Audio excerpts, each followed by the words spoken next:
Bismillahirrahmanirrahim. Assalamualaikum warahmatullahi wabarakatuh. Waalaikumsalam. Alhamdulillah wassalatu wassalamu ala Rasulillah wa ala alihi wa sahbihi wa man tabi'ahu wa mawala. Rabbi syrah li sadri wa yassir li amri wa hlul 'uqdatam min lisani yafqahu qawli. Ilahi anta maqsudi wa ridhaka matlubi, a'tini mahabbataka wa ma'rifataka. Yang sama-sama kita hormati Buya Syekh Sayyid Saleh Al-Idrus beserta seluruh jamaah Thariqat Naqsyabandiyah. Mudah-mudahan Allah Subhanahu wa taala selalu melimpahkan ridha dan barokahnya kepada kita semua. Saya diberikan kesempatan, kehormatan bisa berada di tengah jamaah Thariqat Naqsyabandiyah. Mudah-mudahan bersamalah hendaknya kita sampai ke surga Jannatul Firdaus bersama para ulama ahli silsilah Thariqat An-Naqsyabandiyah. Mathalul ladzi yadhkurullah wal ladzi la yadhkurullah kamathalil hayyi wal mayyit. Perumpamaan orang yang berzikir dengan orang yang tak berzikir seperti orang hidup dan orang mati.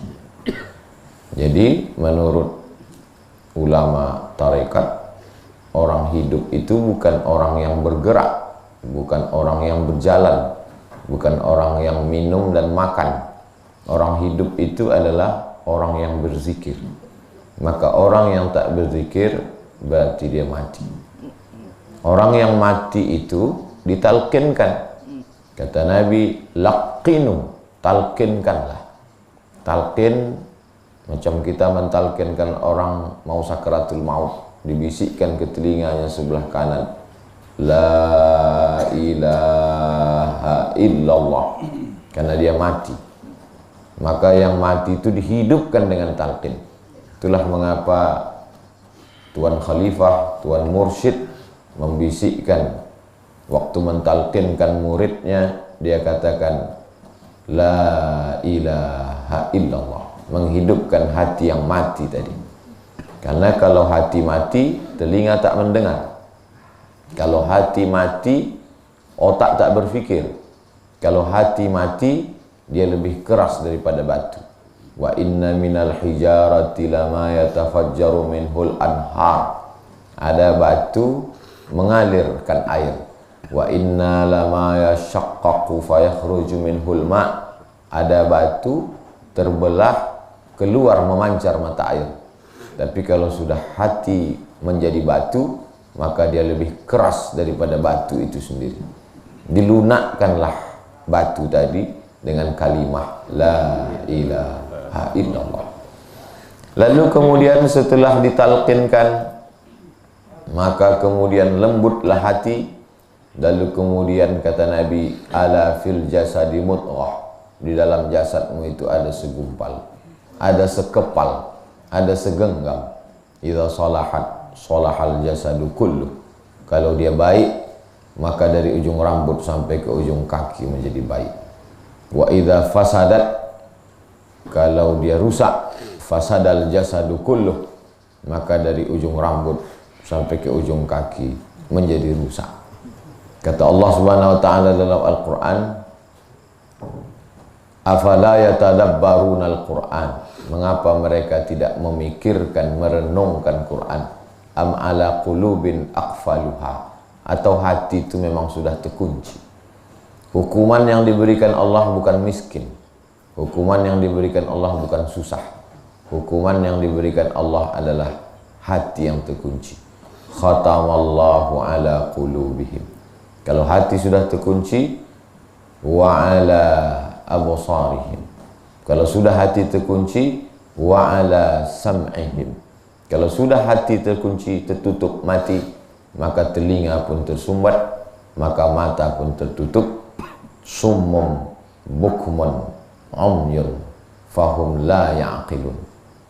Pekak, tuli, bisu, buta, tak bisa mendengar. Pekak, tuli, bisu, buta, tak bisa berfikir. Pekak, tuli, bisu, buta, la yarji'un, tak lagi bisa balik ke pangkal jalan. Jadi ulama fikih sibuk membahas tentang halal, haram, makruh, mubah, syarat, rukun, wajib, sunat, sunat muakkad. Ulama akidah sibuk membahas wujud, qidam, baqa, mukhalafatul hawadis, qiyamuhu binafsihi, wahdaniyah, qudrat, iradat, ilmun, hayat, sama, basar, kalam, sifat wajib, sifat mustahil, sifat jaiz. Sedangkan ulama tasawuf menyibukkan mencari penyakit-penyakit hati, karena kalau hati sudah tertutup, maka tertutup, terhijablah dari Allah Subhanahu wa ta'ala. Lalu kemudian untuk melewati jalan ini, man salaka tariqan, kata Nabi, man salaka tariqan, jalan itu disebutnya sebagai tariq. Orang yang melewati tariq itu disebut dengan salaka. Perbuatan dia itu salaka yasluku suluk. Orang yang suluk itu disebut dengan salik. Saya ini sedang berjalan dari Pekanbaru ke Medan, dari Medan berjalan ke Singkil, dari Singkil berjalan ke Pulau Banyak, dari Pulau Banyak dibawa lagi berjalan ke Jamaah Tariqat Naqsyabandiyah. Dalam perjalanan ini kalau tak tahu maka salah jalan. Orang yang menunjukkan jalan tadi, lan tajidalahu waliyan mursyida. Orang yang menunjukkan jalan disebut dengan mursyid. Yang membawa saya kemari, yang menunjukkan jalan sehingga sampai adalah Ustadz Rashid. Ustadz Rashid adalah mursyid saya sehingga sampai saya kemari. Maka tak bisa berjalan kalau tidak berguru. Dan guru tadi pula mestilah dia bersanad, bersilsilah. Itulah yang dibacakan oleh Abuya Sayyid Saleh Al-Idrus. Dari guru-guru beliau sampailah kepada Syekh Ridha, sampai kepada Rasulullah Sallallahu Alaihi Wasallam.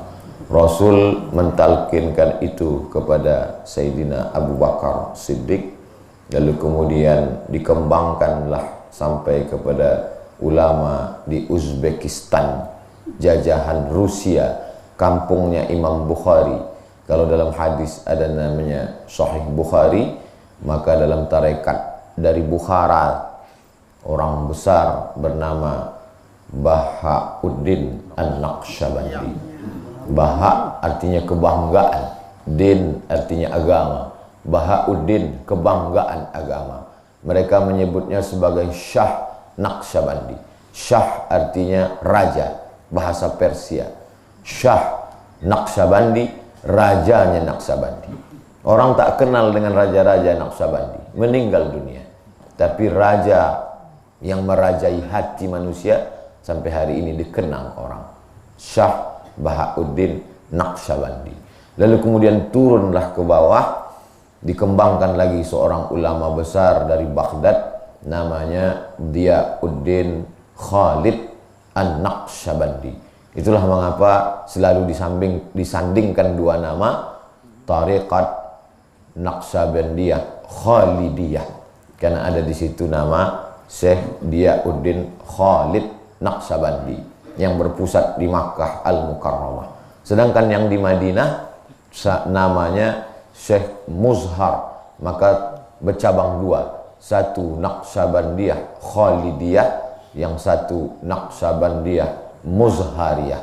Lalu kemudian Syekh Khalid Diyauddin Khalid Naqsyabandi tadi punya murid orang Asia bernama Syekh Ismail Al-Khalidi An-Naqsyabandi dari Simabur, dari Minangkabau. Itulah yang mengembangkan tarekat di daerah Payakumbuh.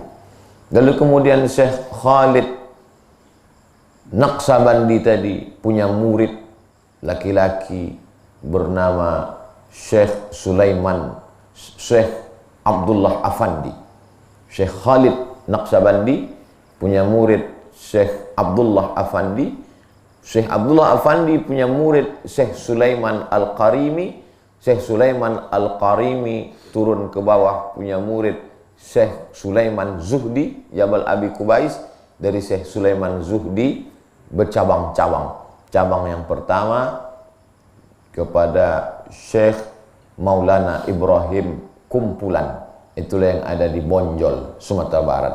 Lalu kemudian dari Syekh Sulaiman Zuhdi bercabang kepada Syekh dari ulama besar Kabupaten Kampar Riau, itulah dia Syekh Abdul Ghani Al-Kampari. Dari Syekh Abdul Ghani turun kepada Syekh Muhammad Wali.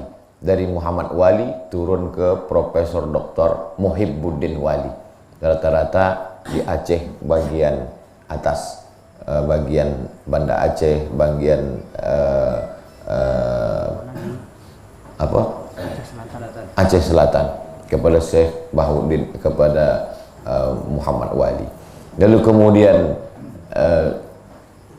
di atas itu yang disebut oleh Sayyid Saleh Al-Idrus, dari Syekh Diauddin turun kepada Syekh Ridha, sampailah kepada guru-guru beliau.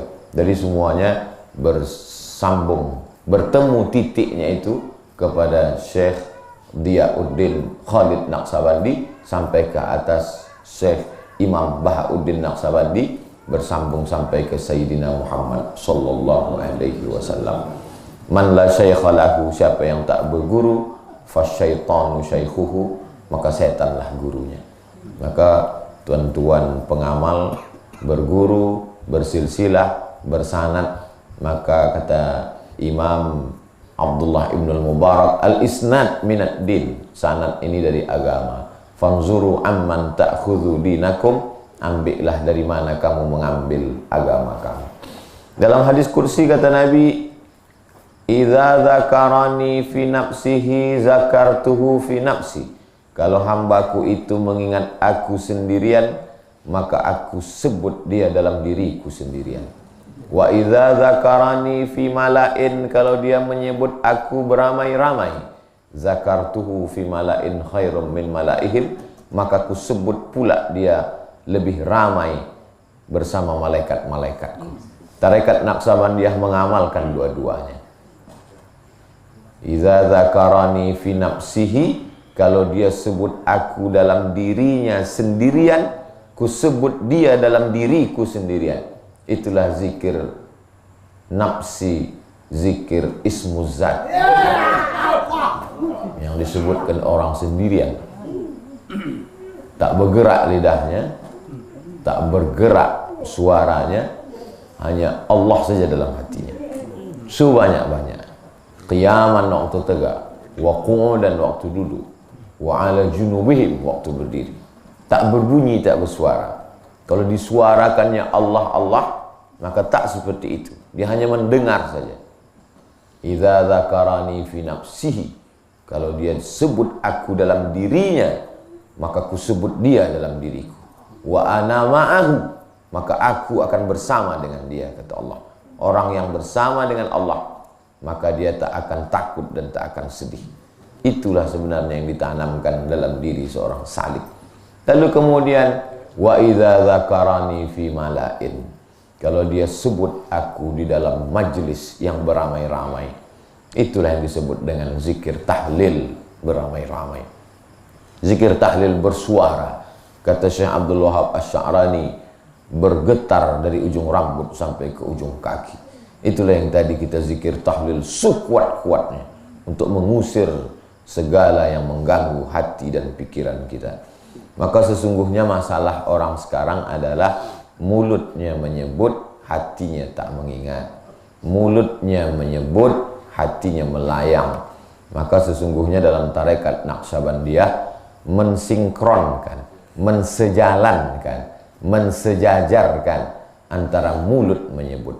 Apapun yang disebut mulut, apakah mulut menyebut la ilaha illallah, apakah mulut menyebut subhanallah, apakah mulut menyebut Allahu Akbar, apakah mulut menyebut Allahumma salli ala Sayyidina Muhammad, apakah mulut menyebut, mulut bisa bercerita, mulut bisa berceramah, mulut bisa sedang bercakap, mulut bisa sedang berjualan. tapi hati tak pernah putus Allah, Allah, Allah, Allah, Allah, Allah. Itulah yang dikatakan Allah, alladzina yadhkuruna Allah, orang-orang yang menyebut Allah qiyaman, waktu tegak, wa qu'udan, waktu duduk, wa ala junubihim, waktu berbaring, sampai puncaknya saat malaikat maut, saat menghadap Allah. Man kana akhiru kalamihi la ilaha illallah dakhalal jannah. Karena puncak daripada itu yang selalu kita mintakan, Allahumma khtim lana bihusnil khatimah. Kita takut termasuk dalam golongan fawailun, celaka, neraka wail bagi mereka, lil musallin, bagi mereka yang nampaknya zahirnya salat, alladzina hum an salatihim sahun, lalai, lupa, tak ingat, tak terpikir. Mulut menyebut subhanallah, mulut menyebut alhamdulillah, mulut menyebut Allahu Akbar, tapi hati lalai, lupa, tak dipandang Allah subhanahu wa ta'ala. Ketika Abu Bakar Siddiq bersama Nabi Muhammad SAW di Jabal Thur, ketika itu datanglah cemasnya, datang takutnya. Diabadikan Allah cerita itu dalam Quran. Idh huma fil ghari, ketika mereka berada di gua. Idh yaqulu li sahibihi, dia berkata kepada sahabatnya, la tahzan, jangan kau takut wahai Abu Bakar, innallaha ma'ana, Allah bersama kita. Itulah yang sedang ditanamkannya ke dalam hati Abu Bakar, ke dalam sanubari Abu Bakar, ke dalam qalbu Abu Bakar, tentang ma'iyah, ma'iyatullah, kebersamaan dengan Allah subhanahu wa ta'ala. Jadi kalau ada orang menganggap bahwa bertarekat menunggu tua, bertarekat menunggu sakit, bertarekat menunggu pensiun adalah salah. Karena malaikat maut belum tentu datang kepada kita sesudah tua. Bisa jadi dia datang waktu kita muda. Maka sekali masih muda, ketika masih bersemayam ruh dalam jasad, maka disitulah kesempatan untuk mengambil talqin dari guru-guru supaya hati itu hidup, supaya sholat lebih khusyuk, supaya membaca Quran lebih ingat. Maka itu yang dibaca pada rakaat kedua tadi oleh Abuya, idza dzukirallah, kalau disebut nama Allah, wajilat qulubuhum, bergetar hatinya. Sesudah hatinya hidup, wa idza tuliyat alaihim, kalau dibacakan ayat-ayat Allah, zadathum imana, bertambah iman. Puncaknya wa ala rabbihim yatawakkalun, tinggi tawakalnya kepada Allah. Kenapa kita tak berserah diri? Karena tak bertambah iman. Kenapa tak bertambah iman? Karena hati tak bergetar. Kenapa hati tak bergetar? Karena tak kenal. Kalau kenal, pasti hati bergetar. Kenal kau dengan si fulan? Kenal. Pernah berjumpa dengan dia? Belum. Getarannya ada? Belum lagi kuat. Allah subhanahu wa ta'ala tidak dikenali dengan akal. Karena sesuatu yang dikenali dengan akal, maka sesungguhnya tak sama macam yang kita tengok. Seorang tegak di tepi sungai, nampaknya tiang di dalam air bengkok. Tongkat tiang buluh di dalam air bengkok. Setelah ditarik ke atas, rupanya lurus. Betapa mata menipu, mata tertipu. Ditengok muka di cermin, rupanya kita pun ditipu cermin. Telinga kanan nampak sebelah kiri.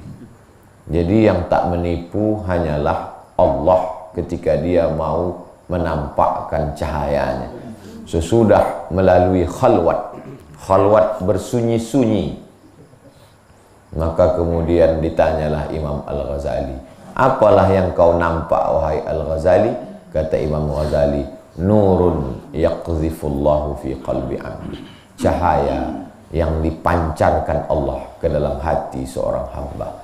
Idza ra'aitar rajul, kalau kau tengok ada orang, yatiru fil hawa, terbang di atas awan, yamshi alal ma, berjalan di atas air, la tartar, jangan tertipu, karena iblis pun bisa melakukan itu. Kalau nampak ada orang masuk ke dalam hutan, sampai di dalam hutan daun-daun kayu dan burung-burung mengucapkan salam, Assalamu alayka ya Abdus Somad. Selamat sejahtera untuk engkau wahai Abdul Somad. Pandanglah ke dalam hati. Kalau dalam hati ada rasa bangga, dalam hati ada rasa akulah wali Allah, sesungguhnya kita sedang maghrur, tertipu dengan amal sendiri. Tapi kalau dalam hati datang rasa takut, datang rasa cemas, aku ni bukan siapa-siapa, aku ni hanyalah hamba Allah. Kal mayyit baina man yaghsiluhu, macam mayit yang sedang dimandikan orang yang dimandikan jenazah. Maka sesungguhnya mungkin itu bagian dari cara Allah untuk menunjukkan salah satu ayat dari tanda-tanda kebesarannya. Al-haqiqatu bila syari'atin batilah. Hakikat tanpa syariat itu batil. Wasyari'atu bila haqiqatin atilah. Syariat tanpa hakikat batil, hakikat tanpa syariat atil, tak ada sama sekali.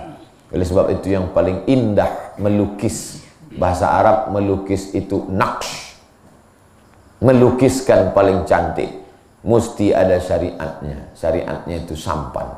Mesti ada hakikatnya. Hakikatnya itu laut. Karena tak mungkin sampan berlayar tak ada lautnya. Tapi untuk masuk ke dalam laut mesti pandai berenang. Berenangnya itu tariqat. Syariat sampan, hakikat laut, berenangnya itu tarikat. Tapi kalau hanya sekedar berputar-putar di laut, belum dapat yang dicari. Yang dicari adalah mutiara di dalam kerang di dasar laut. Mutiaranya itu adalah ma'rifat. Awaluddin ma'rifatullah. Perkara pertama dalam agama ini adalah mengenal Allah subhanahu wa ta'ala. Salat nomor 2, alladzina yuqimuna shalah. Sesudah pertama, alladzina yu'minuna bil ghaib. Ruh itu ghaib, mungkar nakir ghaib, kiraman katibin ghaib, surga jannatul firdaus ghaib. Dan yang paling ghaib di antara yang ghaib adalah ghaibul ghuyub, Allah subhanahu wa ta'ala. Maka dikenali dia dengan riyadhah. Riyadhah melawan semua yang dikehendaki diri ketika ruh berjumpa dengan jasad. Ruh itu suci, bersih, tak ada kotor, tak ada noda. Sedangkan jasad itu tanah, hitam, rendah, busuk, bau. Begitu ruh berjumpa dengan jasad, maka naiklah derajat jasad. Malaikat-malaikat bersimpuh kepada jasad Adam, bukan kepada tanah, karena tanah rendah di bawah tapak kaki. Malaikat sujud kepada Adam karena ruh bersemayam dalam jasad. Tapi begitu ruh bersemayam dalam jasad, datanglah nafsu, datanglah keinginan. Maka selamat daripada keinginan-keinginan tanah, bisa dijaga jasad, mujahadah, riyadhah, bersuluk, berzikir, bersih dia. Allah pun mengundang dia. Apa kata Allah? Ya ayyatuhan nafsul mutmainnah. Wahai jiwa yang menang melawan hawa nafsu, irji'i ila rabbiki. Baliklah, pulanglah. Karena ini tempat perantauan. Engkau kemari merantau Abdul Somad. Kampung asli kau nanti Nun di Pekanbaru. Sesudah dalam masa perantauan mujahadah, baliklah ke kampung yang asli. Irji'i ila rabbiki radiyatan mardiyah. Itulah mengapa ridha menjadi tujuan tertinggi. Kita pun berdoa kepada Allah tak meminta surga. Yang diminta, Allahumma inna nas'aluka ridhaka. Karena kalau minta surga belum tentu dapat ridha. Tapi kalau minta ridha pasti dapat surga. Orang yang sudah masuk surga itu ditanya Allah, "Maza turidun?" Kamu semua masuk surga, apa lagi yang kamu inginkan? Kata mereka menjawab, satu yang belum kami dapat ya Allah. Apa itu? Ridhamu. Itulah mengapa selalu diawali dengan ilahi anta maksudi wa ridhaka. Yang kami maksud bukan kebal, yang kami maksud bukan kasyaf, yang kami maksud bukan karamah. Kata Syekh Abdul Qadir Jilani, karamah bagi wali-wali Allah itu maaf-maaf beribu maaf. Macam anak gadis maaf-maaf pertama kali kena uzur haid, malu dia mendapatkan karamah. Begitulah malunya mereka menceritakan kelebihannya, karena dia takut hatinya terganggu dengan itu. Dianggapnya itu sebagai penghalang. Kalau karamah itu membuat kami terhalang daripada mengingat Engkau, hilangkanlah karamah itu ya Allah. Maka mereka katakan, al-istiqamah khairum min alfi karamah. Satu istiqamah lebih baik daripada 1000 karamah. Tak ada gunanya 1000 karamah tanpa istiqamah. Karena kalau sekedar karamah, iblis pun bisa. Tapi istiqamah hanya ada pada Adam alaihissalam. Tapi Adam pun minta ampun kepada Allah, tak diterima Allah sebelum menyebut Sayyidina wa Maulana Muhammad sallallahu alaihi wasallam. Itulah agaknya yang dapat disampaikan Al-Faqir Abdul Somad. Mohon doa selalu dari jamaah Tariqat An-Naqsyabandiyah dalam tuajuh, dalam munajat, dalam zikir asma was sifat, dalam zikir ismuzat, dalam zikir tahlil. Mudah-mudahan selalu limpahan ridha Allah dalam diri, selalu kita bersama dalam la ilaha illallah Muhammadur Rasulullah sallallahu alaihi wasallam. Mohon maaf tidak menggurui Tuan Guru, hanya sekedar bercerita apa yang pernah saya dengar dari guru-guru, apa yang pernah saya dapat dari yang pernah kami terima dari masyayikh-masyayikh. Mohon maaf atas segala kesilapan, kurang adab, tak sesuai dengan adab-adab zikir Tariqat Naqsyabandiyah. Aqulu qawli hadza astaghfirullah li wa lakum. Wassalamualaikum warahmatullahi wabarakatuh.